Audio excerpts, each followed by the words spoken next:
This is a short video on some games that I am patiently waiting for, in no particular order except for the first two. This is just my own personal preference for games that are due to be released in the next year or two. Links to the game pages will be in the description below. Combat Volume 2 from Compass Games. I really enjoy tactical man-to-man games, and as this is designed as a solitaire game, that makes it even better. You do need Volume 1 to play this release, which will incorporate a campaign and some additional rules to give it more of a role-playing feel. Originally, we were told this would be out late this summer, but the latest word is January of next year.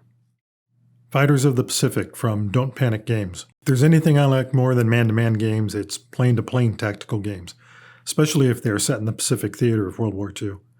This looks like it'll be a very fun game that will have a more simplified combat system than other air combat games, and the graphics for the playing pieces look great. Due out in February of next year. Air and Armour from Compass Games.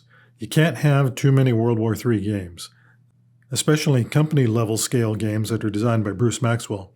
NATO's scale was a little too large for my taste, but this one seems perfect.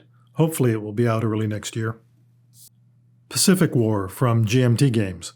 I know I just said that I prefer smaller scale games, but I cannot resist a strategic war game set in the Pacific in World War II. This is a Mark Herman remake of the original Victory Games edition. If this is in your wheelhouse, then you should check out the playthrough videos that Mr. Herman has been posting on his YouTube channel. According to the latest newsletter from GMT, I believe this game is at the printers. If anyone has an update, please comment below. Let me interrupt for a moment by asking you to join the 6 Actual Platoon by subscribing and clicking like if you found this video helpful. Western Front Ace from Compass Games. This is a Gregory Smith design, and if you're familiar with his other solitaire games, especially his aviation-based games, then you'll know what this one is about.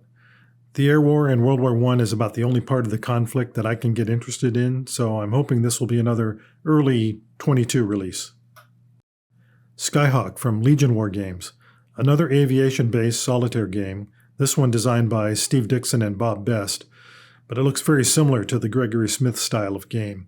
It covers the Rolling Thunder campaign in Vietnam in 1966. No word on a release date. Contact Now, Red Eclipse from Compass Games, a tactical game by Steve Overton, World War III on a smaller scale. The game appears to be about fireteam level scale and stresses command and control. John Krantz from Compass Games had an interview with the designer a couple of weeks ago. Check that out for information about future editions of the system. And finally, Spitfire Ace from Compass Games. Sorry, there's no box cover art on the website yet. Another Gregory Smith design, this time about the Battle of Britain. I can't wait to get into the cockpit of a Spitfire or Hurricane and take on the Luftwaffe. Well, that's what I am patiently waiting for. If you have any info on updated release dates, or if there's any other games that you're looking forward to, just comment below. Thanks for watching.